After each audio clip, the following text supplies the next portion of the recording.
আজকে আমরা আলোচনা করব নবম এবং দশম শ্রেণীর দ্বিতীয় অধ্যায় সেট ও ফাংশন নিয়ে।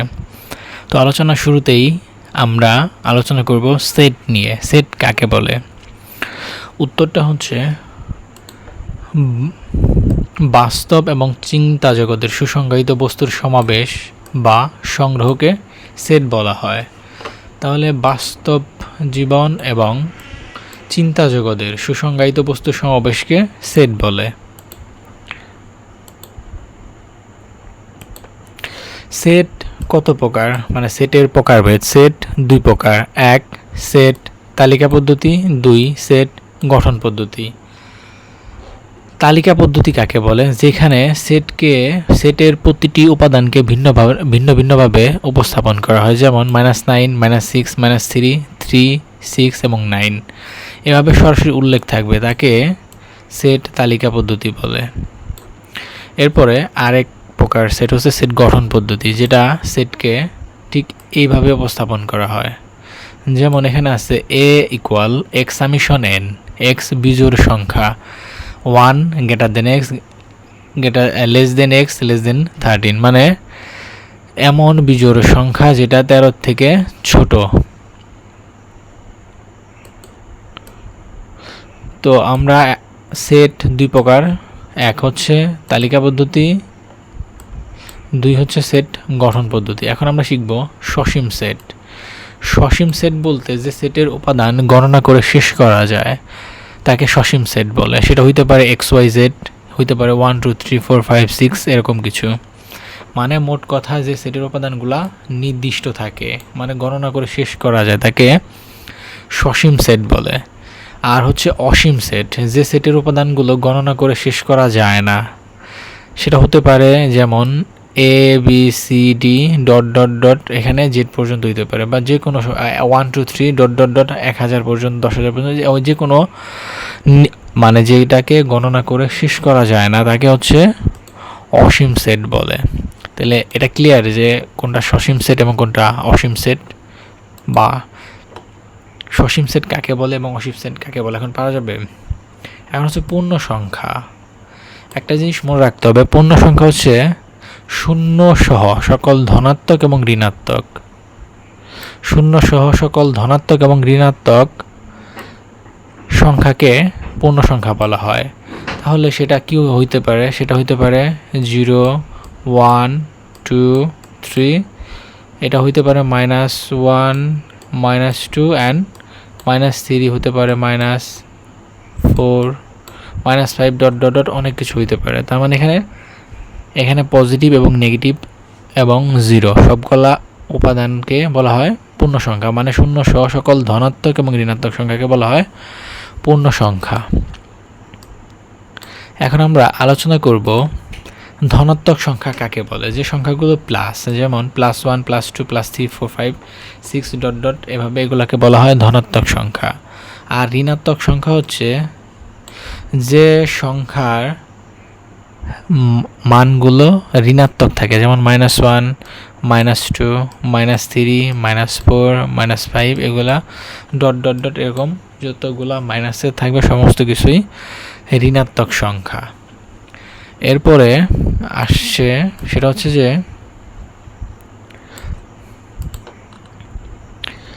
ফাঁকা সেট। ফাঁকা সেট হচ্ছে যে সেটের কোনো উপাদান থাকে না, তাকে ফাঁকা সেট বলে। সেটা হতে পারে এইটা কিংবা এভাবে, মানে এই ফাঁকা সেটকে এই দুইভাবে প্রকাশ করা হয়। তাহলে যে সেটের কোনো উপাদান থাকে না তাকে ফাঁকা সেট বলে। আরেকটা বিষয় সার্বিক সেট। একটা জিনিস মনে রাখতে হবে, সার্বিক সেটকে সবসময়ের জন্য এই ইউ দ্বারা প্রকাশ করা হয়। সার্বিক সেটকে ইউ দ্বারা প্রকাশ করা হয়। যেমন U = 1 2 3 4 5 6 7। তো সার্বিক সেটকে সবসময়ের জন্য ইউ দ্বারা প্রকাশ করা হয়। এখন একটা উদাহরণের মাধ্যমে এই A⁻C বিষয়টাকে ক্লিয়ার করা যাক। একটা জিনিস মনে রাখতে হবে, যদি কোনো কিছুর এরকম আকারে থাকে, মানে A⁻C থাকে, তাহলে মনে করতে হবে যে এটা ইউ থেকে এ ভাগ, মানে এটা এরকম হতে পারে ইউ ভাগ এ। মানে এভাবেও লেখা যায়। তো মনে রাখতে হবে যে যদি কোনো কিছু এভাবে পাওয়ার দেওয়া থাকে, পাওয়ার সি থাকে, তাহলে মনে করতে হবে যে সেটা ইউ থেকে বাদ, হতে পারে বি সি ডি, তখন সেটাকে করতে হবে ইউ ভাগ, যদি বি থাকে তাহলে বি, যদি সি থাকে তাহলে ইউ ভাগ সি, এরকমভাবে করতে হবে। আর একটা জিনিস মনে রাখতে হবে, ভাগ এবং বিয়োগ দুটো একই নিয়ম, সেটার ক্ষেত্রে ভাগ এবং বিয়োগের একই রুলস। যেমন এখানে ইউ ভাগ এ, এটা বলতে এখানে ইউ এর উপাদানগুলো এখান থেকে আমরা ইউ এর উপাদানগুলো এখানে লিখলাম। ইউ এর উপাদান হচ্ছে 1 2 3 4 5 6 7 এবং এর উপাদান হচ্ছে 1 2 3 1 2 3 লিখলাম। এখন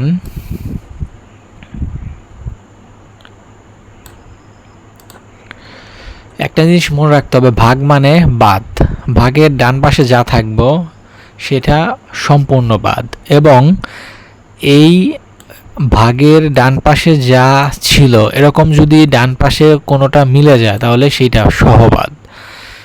তো কথাটা আমি আবার ক্লিয়ার করে বলতেছি, যদি কোনো ভাগ বা বিয়োগ থাকে সেটা ডান পাশে যে অংশটা থাকবে, মানে এই পাশে যা থাকবে এই উপাদানগুলা যদি এইখানে কোনোটা মিলে যায় তাহলে সেটা বাদ। যেমন এখানে আছে 1 2 3, তাহলে এখানে 1 2 3 আছে, তাহলে 1 2 3 তিনটা উপাদান মিলে গেছে, তার মানে তিনটা উপাদান বাদ।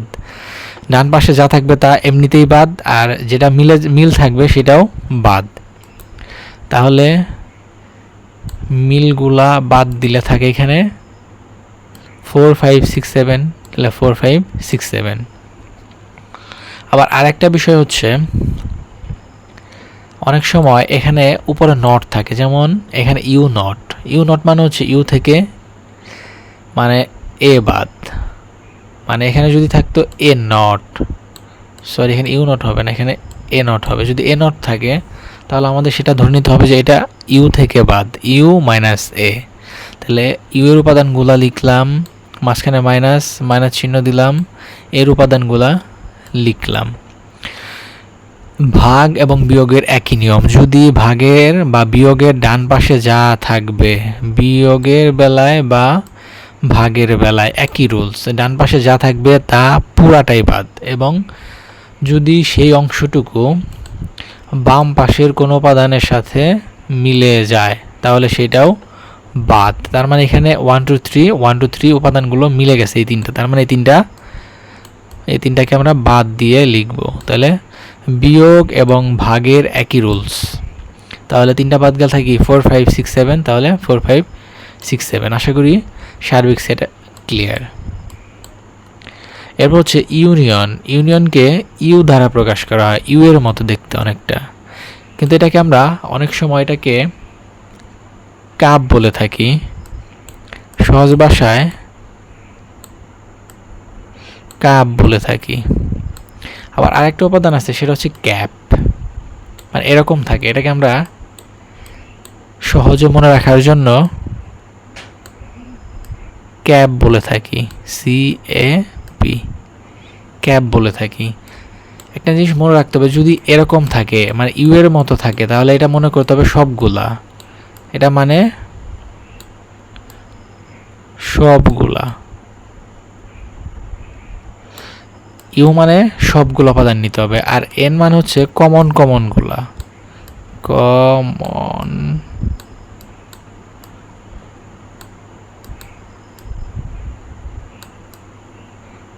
কমন মানে যেটা যেটা মিলবে সেটা হচ্ছে আমরা সেটাকে ক্যাপের মান হিসাবে নিব, আর কাপ মানে হচ্ছে সবগুলা, এটাকে মনে রাখলেই চলবে। তো ইউ মানে হচ্ছে কি, ইউ মানে হচ্ছে ইউ যেটা মানে ক্যাপ বললাম, ক্যাপ এটা মানে হচ্ছে সবগুলা, আর এটা মানে হচ্ছে কমনগুলা। যেমন এইখানে এ ইউনিয়ন বি, মানে ধরে নিলাম এর উপাদানগুলো হচ্ছে 1 2 3 4 5 6 7, আর বির উপাদান হচ্ছে ধরে নিলাম আমরা 1 2 3। যদি মাঝখানে এই মানে এটা মানে হচ্ছে কাপ, কাপের তলাটা নিচের দিকে ভরা থাকে এবং উপরে ফাঁকা থাকে, এই জন্য এটা সহজে বোঝার জন্য এটাকে বলা হয় কাপ। কাপ মানে হচ্ছে সবগুলা, তার মানে কাপের বাম পাশে যা থাকবে ডান পাশে যা থাকবে যদি একই রকম মিলা যায় তাহলে সেগুলো একটা। 1 1 মিল আছে 1 লিখলাম, 2 2 মিল আছে 2 লিখলাম, 3 3 মিল আছে 3 লিখলাম। এখন এখানে 4 5 6 7 আছে, এখানে 4 5 6 7 লিখে দিব, কারণ এটার মানে হচ্ছে সবগুলা, যেগুলা মিলবে সেগুলাও, যেগুলো মিলবে না সেগুলাও লিখতে হবে। তার মানে এটার মানে হচ্ছে সবগুলা। বিষয়টা কি ক্লিয়ার? এখন আমরা আলোচনা করব ক্যাপ নিয়ে। এটার মানে হচ্ছে কমনগুলা, অর্থাৎ এটার বাম পাশে এবং এটার ডান পাশে যে যে উপাদানগুলা মিল থাকবে। তাহলে ক্যাপের বামে এবং ডানে যে উপাদানগুলা মিল থাকে সেগুলা শুধুমাত্র কমনগুলা। যেমন আমরা ধরে নিলাম এর উপাদান হচ্ছে 1 2 3 4 5 6 7, মাঝখানে এখানে ক্যাপ চিহ্ন দিতে হবে। সরি, এখানে আমি ক্যাপ দিয়ে রাখছি, এখানে ক্যাপ চিহ্ন দিতে হবে। আমরা ক্যাপ দিলাম এবং বির উপাদান লিখলাম 1 2 3। এখন ক্যাপ মানে হচ্ছে কমনগুলা, মানে এইটার ডান পাশে এবং বাম পাশে যে উপাদানগুলো মিল থাকবে সেটাকে বলা হয় ক্যাপ। তো এইখানে যদি আমরা খুব ভালো করে খেয়াল করি তাহলে দেখতে পারবো যে এখানে দুইটা ক্যাপের বাম এবং ডান উভয় পাশে মিল আছে 1 1 2 2 অ্যান্ড 3। এর বাইরে আর কোনো মিল নাই, তার মানে এখানে শুধুমাত্র যেগুলো মিলবে সেগুলো আমরা নিব। আর ইউনিয়ন মানে হচ্ছে সবগুলা, আর ক্যাপ মানে হচ্ছে কমনগুলা। আশা করি বিষয়টা বুঝতে পারছেন। এখন আমরা আলোচনা করব শক্তি সেট নিয়ে। শক্তি, অনেকে বলে শক্তি সেট বা পাওয়ার সেট।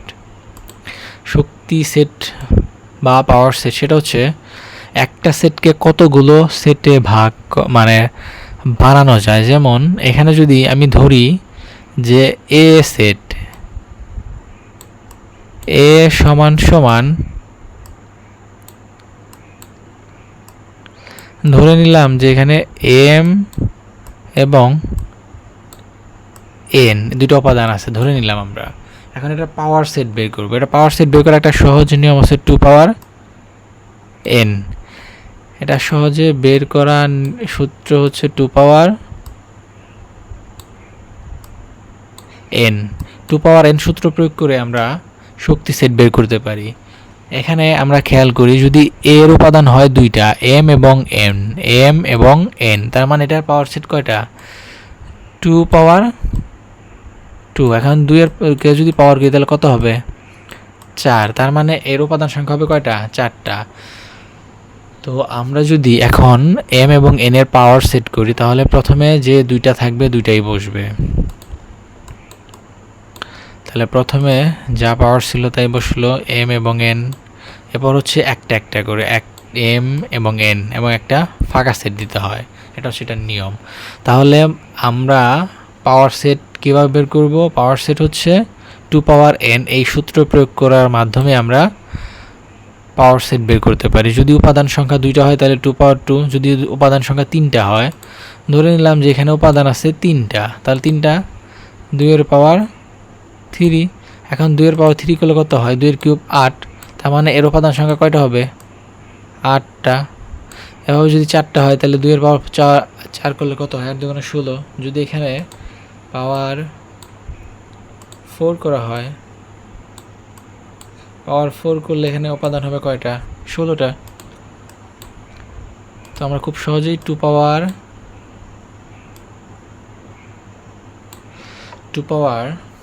n এই সূত্র ব্যবহার করে শক্তি সেট বা পাওয়ার সেট বের করতে পারি। আশা করি বিষয়টা আপনারা খুব ক্লিয়ারলি বুঝতে পারছেন। এখন হচ্ছে কার্তেশীয় গুণজ। এখন আমরা আলোচনা করব কার্তেশীয় গুণজ। এটার মান হচ্ছে গুণ, কিন্তু আমরা স্বাভাবিক যে গুণ করি তার মতো না। যেমন এখানে একটা উদাহরণ দিলে আপনারা কার্তেশীয় গুণজটা খুব সহজেই বুঝতে পারবেন। ধরি এর উপাদান সংখ্যা 1 2 3 এবং বির উপাদান হচ্ছে 3 এবং 4। এখন কার্তেশীয় গুণজ মানে হচ্ছে গুণন। কার্তেশীয় গুণজ মানে হচ্ছে গুণন। এখন তাহলে এর পরিবর্তে এর উপাদানগুলো লিখলাম 1 2 3 ইন্টু দিলাম, এবং বি হচ্ছে 3 এবং 4। এখন নিয়ম হচ্ছে গুণনের নিয়ম হচ্ছে প্রথমটার সাথে প্রথমটা, আবার প্রথমটার সাথে প্রথমটা দিয়েই আবার দ্বিতীয়টা, আবার দ্বিতীয়টা দিয়ে প্রথমটা, আবার দ্বিতীয়টা দিই দ্বিতীয়টা, আবার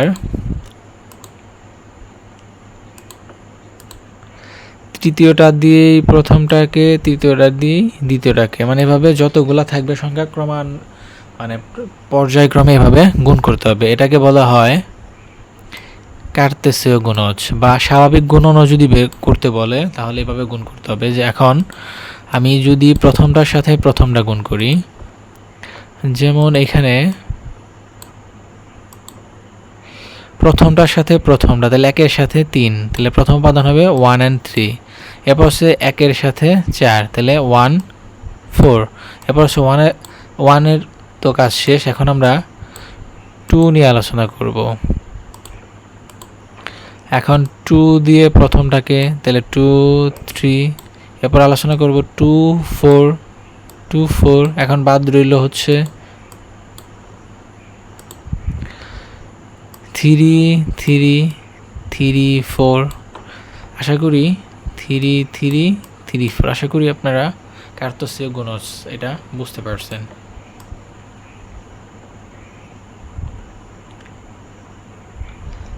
এখন আমরা আলোচনা করব এ অধ্যায়ে, মানে 2.2। মানে আমি এতক্ষণ যে আলোচনাগুলো করলাম, এখান থেকে যতগুলো আলোচনা করলাম এই সমস্ত কিছুই 2.1 এর জন্য, 2.1 এর জন্য।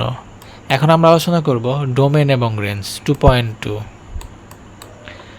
আপনারা যদি ধৈর্য ধরে একটা ক্লাস দেখেন তাহলে এই অধ্যায়ে সমস্ত অঙ্কগুলো আপনি করতে পারবেন বলে বিশ্বাস রাখি ইনশাল্লাহ।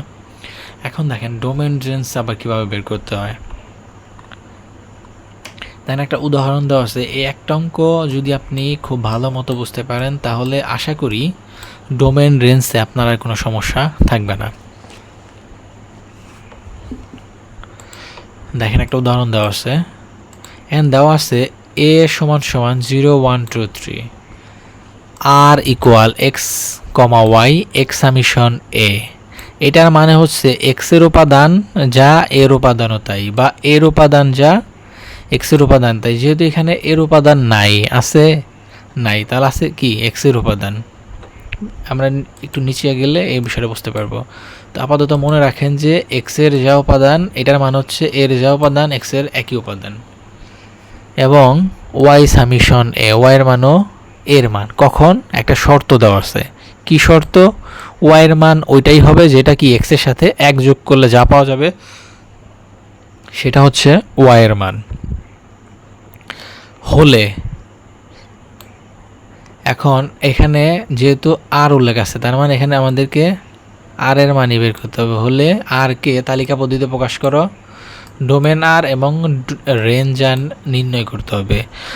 তো ডোমেন এবং রেঞ্জ আমরা আলোচনা করার পূর্বে আমি শুধু বলবো যে ডোমেন মানে প্রথমটা, মনে রাখবেন আমি যে শব্দটা বলতেছি, ডোমেন মানে প্রথমটা, রেঞ্জ মানে শেষেরটা।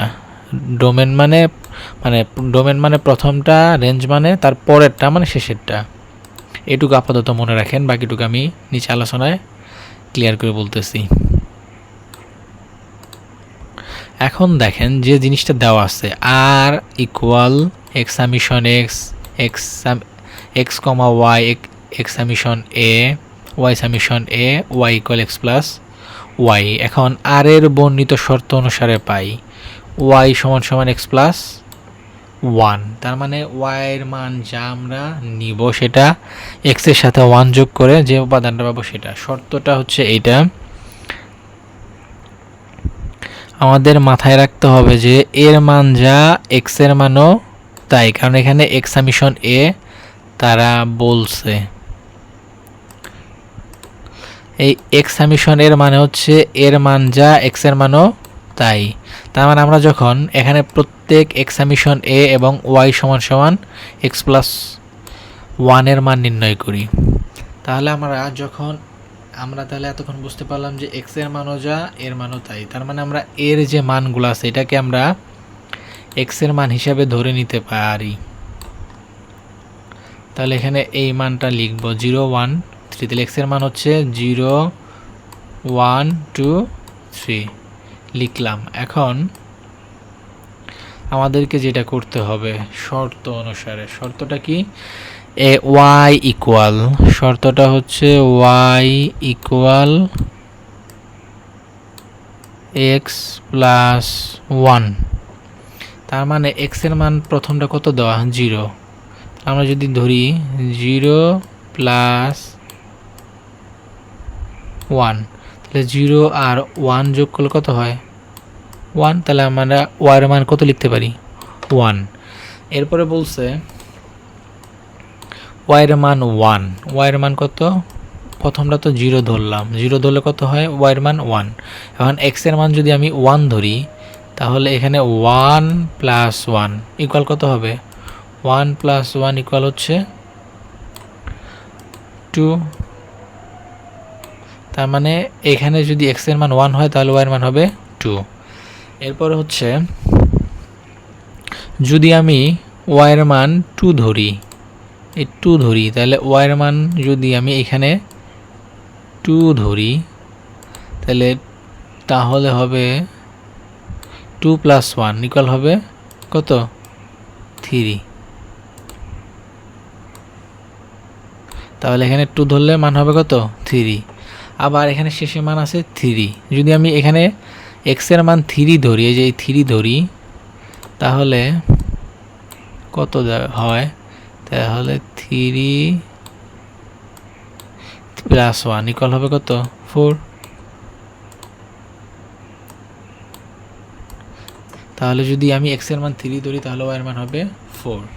এখন বিষয়টা হচ্ছে যদি কোনো মান আমরা যখন ছক করব, ছকের কোনো মান যদি আমাদের এই যে উপরের, আমাদের এইখানে উপরের এই যে এর উপাদান যে দেওয়া আছে না, এটার সাথে যদি এখানে কোনো উপাদান না মিল পাওয়া যায় তাহলে মনে রাখতে হবে এটার নিয়ম হচ্ছে যদি কোনো উপাদান ছকের সাথে কোনো উপাদান না মিলে তাহলে সেই ছকের সেই উপাদানটা বাদ এবং পুরো কলামটাই বাদ। যেহেতু এখানে 4 আছে, আমাদের এখানে 4 নাই, 0 1 2 3 এখানে 4 নাই, তার মানে এই 4টা অসামঞ্জস্যপূর্ণ। আর অসামঞ্জস্যপূর্ণ এখানে এরকম ক্রস দেওয়া থাকে, এটা হলো সামেশন থাকে, তো এটা অসামঞ্জস্যপূর্ণ বোঝাইতে এটা ব্যবহার করে। তাহলে 4 অসামঞ্জস্যপূর্ণ এ, অসামঞ্জস্যপূর্ণ মানে হচ্ছে এইখানে এর উপাদানটা নাই, তাহলে 4 অসামঞ্জস্যপূর্ণ এর উপাদানের মধ্যে এই 4 উপাদানটা নাই, কাজেই এই পুরা কলামটাই বাদ। এই জন্য লিখছে 3 and 4 বি অসামঞ্জস্যপূর্ণ আর। তার মানে এই পুরা কলামটাই কিসে নাই, পুরা আর এর মধ্যে নাই। বিষয়টা ক্লিয়ার? তার মানে এটা বাদ, তাহলে এই পুরা কলামটাই বাদ। তাহলে বাকি রইল কি, বাকি রইল 0 1 1 2 লিখলাম এবং 2 3। এখন আর অন্বয়ে আমি বলছিলাম শুরুতে যে ডোমেন এবং রেঞ্জ, একটা জিনিস মনে রাখতে হবে যে ডোমেন মানে হচ্ছে প্রথমটা, রেঞ্জ মানে হচ্ছে তার পরেরটা। আমি শুরুতে কথাটা বলছিলাম। এখন ডোমেন সমান সমান হচ্ছে প্রথমটা, তাহলে 0 1 2 আমি বলছিলাম প্রথমটা, তাহলে আমাদের প্রথমটা লিখতে হবে। প্রথমটা হচ্ছে